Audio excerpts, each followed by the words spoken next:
Welcome to our show sports at 92। मैं हूं आपकी होस्ट सदफ शौकत। सबसे पहले एक नजर आज की टॉप स्टोरीज पर। रॉजर फेडरर का दुबई चैंपियनशिप में हिस्सा लेने से गुरेज। पाकिस्तान सुपर लीग भारतीय लीग IPL से बेहतर, फैसला अवाम ने कर दिया। कॉमनवेल्थ गेम्स कौमी रेसलिंग टीम हुकूमत की नजरअंदाजी का शिकार। उमर अकमल 5000 T20 रन्स बनाने वाले दूसरे पाकिस्तानी बैट्समैन बन गए। सबसे पहले बात करते हैं टेनिस के सबसे मुअम्मर आलमी number 1 tennis star Roger Federer आइंदा हफ्ते दुबई चैंपियनशिप्स में हिस्सा लेने से गुरेजा हैं, क्योंकि वो इसी दौरान मोंटी कार्लो जाकर लोरेस स्पोर्ट्स अवार्ड्स की तकरीब में शिरकत करेंगे। कौमी रेसलिंग टीम महदूद वसाइल के बावजूद इवेंट के लिए तैयारी कर रही है। कॉमनवेल्थ गेम्स का आगाज 4 अप्रैल से ऑस्ट्रेलिया में हो रहा है। तकरीबन 70 ममालिक की टीमें इन मुकाबलों में शिरकत करेंगी। पाकिस्तान की तरफ से कॉमनवेल्थ गेम्स में कौमी रेसलिंग टीम भी शिरकत कर रही है। पहलवानी में पाकिस्तान का सख्त हरीफ भारत है। भारत अपने पहलवानों की टीम पर एक भारी रकम खर्च करता है, जबकि पाकिस्तान में पहलवानों की कौमी टीम का बजट इंतहाई कम है। इसी पर बात करते हैं, स्पोर्ट्स रिपोर्टर हमारे साथ मौजूद है। सर बताएगा, कॉमनवेल्थ गेम्स का आगाज 4 अप्रैल से ऑस्ट्रेलिया में हो रहा है, पाकिस्तान रेसलिंग टीम भी शिरकत कर रही है। आपके ख्याल में क्या तवक्कात की जा सकती है इस टीम से? जी बिल्कुल, गोल्ड कोस्ट आपको पता कॉमनवेल्थ गेम में तमाम 74 के करीब जो है वो ममालिक इसमें शिरकत कर रहे हैं और पाकिस्तान की तरफ से मुख्तलिफ टीमों के साथ रेसलिंग टीम भी जा रही है। तो यकीनी तौर पर तो अच्छी रखनी चाहिए, लेकिन बड़ा इवेंट है जहाँ पे इतने ज़्यादा ममालिक आएंगे, एशियन है, उसमें यूरोपियंस भी हैं, उसमें तो काफ़ी एक जो है वो टेक्निकली अगर हम बात करें तो पाकिस्तान के जो टीमें हैं वो इस वक्त कंपटीशन में नहीं है, लेकिन चूंकि इवेंट में जा रहे हैं, तैयारी सब लोग कर रहे हैं, तो अच्छी रखनी ही चाहिए, लेकिन अफराज जो है वो ज़मीनी काय को भी मद्देनजर रखने की जरूरत है। पहलवानी में भारत की टीम हमसे ज्यादा मजबूत है। आपके ख्याल में क्या इस बार पाकिस्तानी पहलवान भारतीयों को पछाड़ सकेंगे? देखिए, पहलवान जो है वो पाकिस्तान के भी अच्छे हैं, भारत के भी अच्छे हैं। बात फैसिलिटीज की है, फैसिलिटीज जो है भारतीय पहलवानों के पास ज्यादा है। उनको चूंकि मुल्क बड़ा है, उनके पास फंड ज्यादा है, उनके पास जो है कोचिंग फैसिलिटी ज्यादा है, उनकी कॉम्पिटिशन ज्यादा है, तो उनके लामाला उनके जो पहलवान है वो भी खुशहाल हैं। उनके बजाय पाकिस्तान के जो पहलवान है वो बेचारे कसमपोशी में अपने शौक से जो है वो लगे रहते हैं और गायब है वो मेडल भी जीत के लेके आते हैं। एशियन में उन्होंने गोल्ड मेडल भी जीते हैं। ये नहीं है कि पहलवान पाकिस्तान के बिल्कुल ही जो है वो इस काबिल नहीं कोई मेडल में जीते, लेकिन पाकिस्तान और भारत की अगर हम बात करें और वहाँ पे पाकिस्तान भी होगा, भारत भी होगा, ईरान के पहलवान भी होंगे, तो इस तरह कंपटीशन टफ है। पाकिस्तान नो डाउट वो उनके जो मोरल है वो तो हाई है, लेकिन पाकिस्तान में भारतीय पहलवानों को अगर आप बात करें तो वो यकीनी तौर पे लास्ट टाइम उन्होंने ओलंपिक में भी जीता था और पाकिस्तान जो है वो जो है ओलंपिक है वो अभी अपने लगे हुए हैं तैयारियों में। तो देखना होगा कि इसमें बड़ा चीजें काउंट करती हैं कि आपके ड्रॉज में अब मध्य मुकाबला कौन आता है, किसके साथ और किस स्टेज पे आपका जो मैच होता है, तो ये सारी चीजें जो है देखना पड़ेंगी। लेकिन नो डाउट के भारतीय पहलवान की फैसिलिटी ज्यादा है और वो ज्यादा होपफुल भी हैं। पाकिस्तान के पहलवान तो अभी जो है वो उनके कैंप भी अभी नहीं लगे और जो 4 अप्रैल से इवेंट शुरू हो रहा है, तो आप खुद अंदाजा लगा लें कि उसमें हम किस तरह कंपैरिजन कर सकते हैं। पाकिस्तानी पहलवानों का शिकवा है कि हुकूमत उनको फंड्स नहीं देती। अगर फंड्स की कमी है तो फिर पहलवानों को कॉमनवेल्थ गेम्स में शिरकत के लिए भेजने पर मजबूर क्यों किया जा रहा है? देखिए, फंड्स तो जो पाकिस्तान की इकोनॉमी है उसके हिसाब से ही जो है स्पोर्ट्स पे खर्च किए जाते हैं, तो पहलवान उस जो एलोकेट होते हैं फंड उसमें भी वो कोई प्रायोरिटी पे नहीं है। प्रायोरिटी पे जो दूसरी टीम गेम्स हैं जिनमें हॉकी है, फुटबॉल है, वॉलीबॉल, ये बड़ी टीम गेम्स हैं, इन पे ज्यादा फंड खर्च होते हैं। लेकिन पहलवान जो है वो एक तो इनका अपना शौक होता है और दूसरा आपने बात की कि फंड की कमी है तो उनको भेजना ही चाहिए, लेकिन आप देखेंगे जो 74 ममालिक वहाँ पे खेलने जाएंगे वो सबने तो जीते नहीं जाना होता। ये कॉमनवेल्थ गेम का या ओलंपिक्स सही। के गेम का मतलब होता है कि तमाम जो ममालिक हैं उनके खिलाड़ी इकट्ठे बैठें, इकट्ठे खेलें, और जब विलेज में इकट्ठे रहते हैं तो इनमें दोस्ताना बढ़ता है, और जो है वो एक दूसरे को समझने में मदद मिलती है। तो इसका इवेंट में, इंटरनेशनल इवेंट में जाने का मकसद सिर्फ और सिर्फ मेडल जीतना नहीं होता, बल्कि इसके कई एक मकासद होते हैं। तो यकीनी तौर पर पाकिस्तान के रेसलिंग जो है वो उन्होंने क्वालिफाई किया है, उनको सही। जाना चाहिए। मुकाबले में उतरेंगे नहीं तो जीतेंगे या हारेंगे वो तो फिर एक सेकेंडरी चीज हो जाएगी। तो ये कहना कि उनको भेजना नहीं चाहिए या मजबूर किया जाए, मजबूर किसी को नहीं किया जा रहा।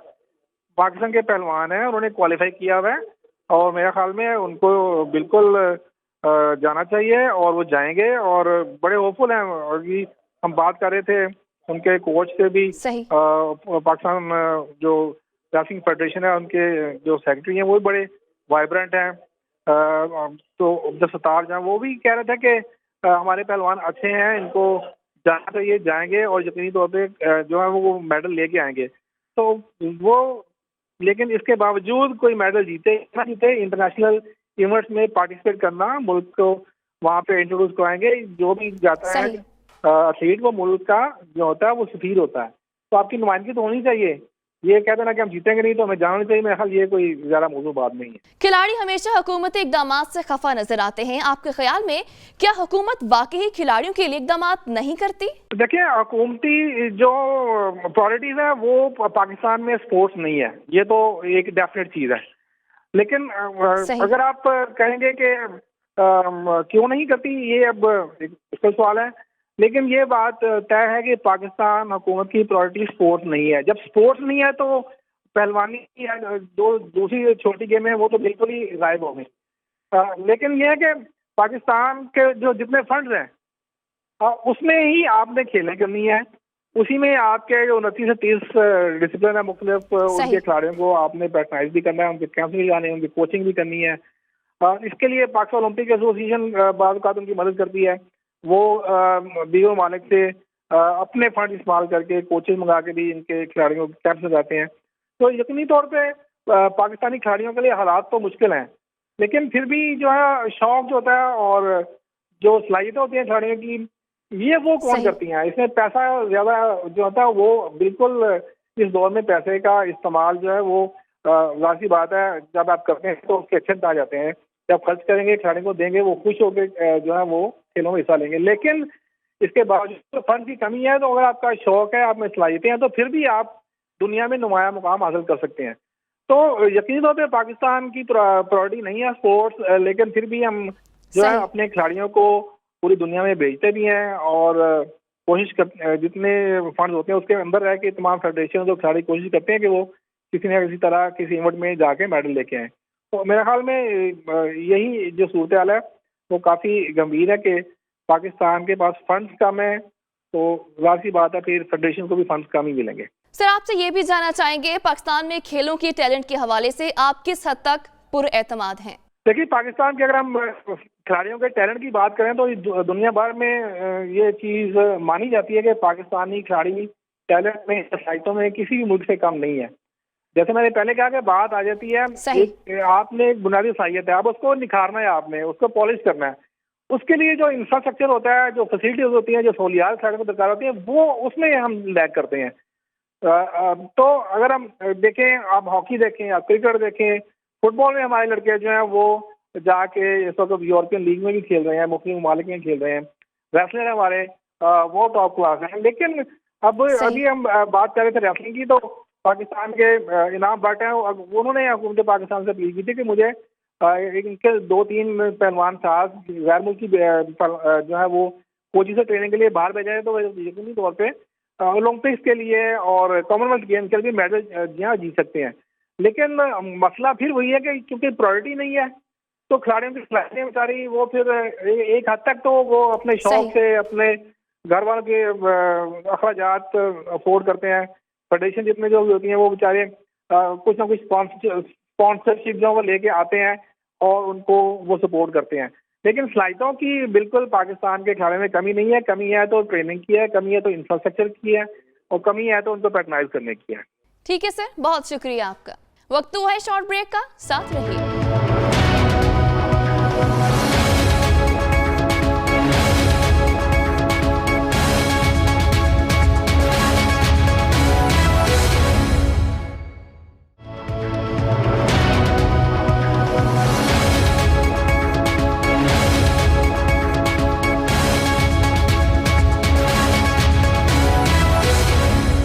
पाकिस्तान सुपर लीग, भारतीय लीग, आईपीएल से बेहतर फैसला अवाम ने कर दिया है। सिर्फ 2 बरसों में पाकिस्तान सुपर लीग ने वो अहदाफ हासिल किए जो किसी के वहमो गुमान में भी नहीं थे। पाकिस्तान सुपर लीग एक सितारा है जो पाकिस्तान क्रिकेट के उफक पर हर साल चमकता है, जिसकी एक झलक देखने के लिए हर पाकिस्तानी साल भर बेताब रहता। और आखिर क्यों ना हो ये अपनी लीग जो है, ऐसी लीग में जिसने पाकिस्तान क्रिकेट को उस वक्त शकूक व शुबहात, खदशात और खतरात से निकाला जब उम्मीद की कोई किरण मौजूद नहीं थी। लाहौर कलंदर्स के पाकिस्तानी बैट्समैन उमर अकमल ने टी20 क्रिकेट में करियर के 5000 रन मुकम्मल कर लिए, जो इस एजाज के मालिक दूसरे पाकिस्तानी बैट्समैन भी बन गए हैं। उन्होंने पाकिस्तान सुपर लीग के तीसरे एडिशन में मुल्तान सुल्तान के खिलाफ मैच में 31 रन की इनिंग्स खेलकर करियर के 5000 रन के हिंसे को अबूर किया है। इनसे कबल शेब मलिक भी ये कारनामा अंजाम दे चुके हैं, जिन्होंने इस तर्ज के क्रिकेट को 7500 से ज्यादा रन बना रखे हैं। उमर अकमल ने 234 मैचेस खेलकर 1 सेंचुरी और 30 निस्फ सेंचुरियों की मदद से 5019 रन बनाए। तमाम टी20 की तारीख में ज्यादा रन बनाने का आलमी एजाज वेस्ट इंडीज के क्रिस गेल को हासिल है, जिन्होंने 1168 रन बना रखे हैं। स्पोर्ट्स एक्सपर्ट मौजूद हैं, उनसे बात करते हैं। सर बताएगा, पीएसएल के इब्तदाई मैचेस में आप लाहौर कलंदर की कारकर्दगी किस तरह से देख रहे हैं? देखिए, पीएसएल ने जो पहला भी पीएसएल हुआ उसमें भी मायूस कुन कारकर्दगी दिखाई, दूसरा एडिशन हुआ उसमें भी बहुत अच्छी कारकर्दगी नहीं दिखाई, बड़ी मायूस थी। लोग मायूस हुए जो उनको फॉलो कर रहे हैं, जो लाइक करते हैं, बहुत ज्यादा उनके प्लेयर्स को पसंद करते हैं, वो सारे मायूस हुए। अब तीसरा एडिशन शुरू हुआ तो तीसरे एडिशन में भी वही सिलसिला अभी तक जारी है। मैं समझता हूँ कि लाहौर कलंदर की मैनेजमेंट को सोचना चाहिए कि किस तरह वो कौन सा प्लेइंग 11 ऐसा बनाएंगे जिसकी वजह से उनको उनकी जो फॉलोअर्स हैं वो मायूस ना हो, कम से कम मैचेस जीतने की सिलसिला शुरू करें। और मेरा ख्याल है कि उन्होंने जो टॉप ऑर्डर बैट्समैन है, उनके जितने भी बैट्समैन है सारे स्ट्रोक प्लेयर हैं और 20 ओवर को कम नहीं होते, 20 ओवर काफी ज्यादा ओवर होते हैं। इनको खेलने के लिए टाइम चाहिए होता है, टाइम देना होता है पिच पे। तो मैं समझता हूँ जैसे उन्होंने मुकल्लम भी है, वो भी शॉट्स खेलने वाले प्लेयर हैं, फखर जमान है शॉट खेलने वाले प्लेयर हैं, उमर अकमल है वो भी ज्यादा देर बारी नहीं लेते। उसके बाद नारायण को उन्होंने हायर किया, नारायण भी को भी ऊपर भेजते हैं, वो भी स्ट्रोक्स प्लेयर हैं। सही। तो मेरा ख्याल है उनको ये सोचना पड़ेगा कि जो लोग ऊपर खेलने वाले प्लेयर जो कम से कम 10 ओवर तक अपनी इनिंग्स को बेहतर तरीके से चलाएं और टीम के स्कोर को भी साथ साथ चलाएं, तो फिर उनको कामयाबी के चांसेस बढ़ सकते हैं। लेकिन मैं समझता हूँ कि अभी तक तीनों एडिशंस में लाहौर कलंदर ने तमाम फॉलोअर्स को मायूस किया। लाहौर कलंदर में जो स्क्वाड है वो आपके ख्याल में इस बार कुछ नया कर दिखाएंगे? बहुत मुश्किल लग रहा है। जैसे मैंने आपको पहले मेंशन किया कि तीनों एडिशन में सो फार उन्होंने कोई अच्छी कारकर्दगी का मुजाहरा नहीं किया और मायूस किया लोगों को। और मेरा ख्याल है कि जो मालकान है वो भी डेफिनेटली मायूस होंगे। लेकिन मैं उम्मीद करता हूं कि अगर वो प्लेइंग 11 में थोड़ी सा तब्दीली करें, थोड़ा ऑर्गेनाइज करें और थोड़ी रिस्पॉन्सिबिलिटी का मुजाहरा करें तो शायद उनकी टीम को कामयाबी हासिल हो सकती है। सर बताएगा, उमर अकमल टी20 में 5000 रन बनाने वाले दूसरे पाकिस्तानी खिलाड़ी बन गए हैं, लेकिन टीम में उनकी शमूलियत पर हमेशा सवालिया निशान ही रहा है, क्या वजह समझते हैं? देखें, उमर अकमल के जाहिर है कि टैलेंटेड प्लेयर हैं, बहुत दफा उन्होंने अच्छी कारकर्दगी भी दिखाई हुई है। जैसे कि आपने कहा कि माइलस्टोन उन्होंने अचीव किया 5000 रन का भी, ये भी एक अच्छी अचीवमेंट है। लेकिन आप देखें कि उनका जब विक्ट्री में कोई हिस्सा बहुत कम देखने में आया है कि उनके पास इतना टाइम वो क्रीज पे गुजार रहे हैं जिससे टीम की परफॉर्मेंस भी बेहतर हो और जीत की तरफ भी जाएं, तो फिर तो बहुत अच्छा हो सकता है। लेकिन उनकी इंडिविजुअल परफॉर्मेंस जो है वो डिस्कस की जाए तो वो उसमें कोई शक नहीं है कि कुछ मैचेस में उन्होंने बहुत बेहतरीन परफॉर्मेंसेस दी हैं, लेकिन टीम को जिताने वाली परफॉर्मेंस जो है ना बहुत कम नजर आ रही है। मैं समझता हूँ कि उमर अकमल को जिम्मेदारी का मुजाहरा करना चाहिए और अपनी टीम जिस टीम के लिए भी वो खेलते हैं उनको जिताने में मदद देनी चाहिए, सही। फिर ही बड़ा प्लेयर बनता है। क्या आपको नहीं लगता कि उमर अकमल को कौमी टीम में वापस आना चाहिए, क्योंकि वो T20 एक्सपर्ट के तौर पर जाने जाते हैं? देखिए, पाकिस्तान टीम में आने के लिए आपको बड़ी अच्छी परफॉर्मेंसेस देनी पड़ती हैं। टीम का हिस्सा बनने के लिए आपको मैच जिताने पड़ते हैं। आपका नंबर इतना अच्छा है, 4 से 5 नंबर पे आप जाते हैं उमर अकमल। सही। अगर वो मैचेस जिताएंगे, फिटनेस का ख्याल रखेंगे और टीम में कंसिस्टेंट रहने की कोशिश करेंगे, तो फिर तो मेरा ख्याल है कि पाकिस्तान को कोई फायदा हो सकता है। लेकिन जिस तरह के इश्यूज चलते आ रहे हैं उनके साथ, मेरा नहीं ख्याल कि अभी रिसेंटली अभी कोई नियर फ्यूचर में उनको चांस मिलने वाला है। लेकिन मैं समझता हूं कि उनको अपने आप से इंसाफ करना चाहिए। अभी PSL थर्ड स्टार्ट हुआ है, बेशुमार बच्चे नए खेल रहे हैं, वो परफॉर्मेंसेस दे रहे हैं और इनके पास बहुत एक्सपीरियंस है। इनको चाहिए नंबर 1 बैट्समैन बन के वापस आए, ताकि सिलेक्टर्स पे भी प्रेशर पड़े, टीम मैनेजमेंट पे भी प्रेशर पड़े और मीडिया का भी जब सही। प्रेशर पड़ेगा तो डेफिनेटली इनकी सिलेक्शन में आसानी पैदा हो सकती है। क्या आपको लगता है कि उमर अकमल और कामरान अकमल इस इवेंट के जरिए टीम में कमबैक कर सकेंगे? देखें, ये डोमेस्टिक टूर्नामेंट है और डोमेस्टिक टूर्नामेंट होते ही इसलिए कि अगर आप अच्छी परफॉर्मेंस दें तो आपकी सिलेक्शन हो सकती है।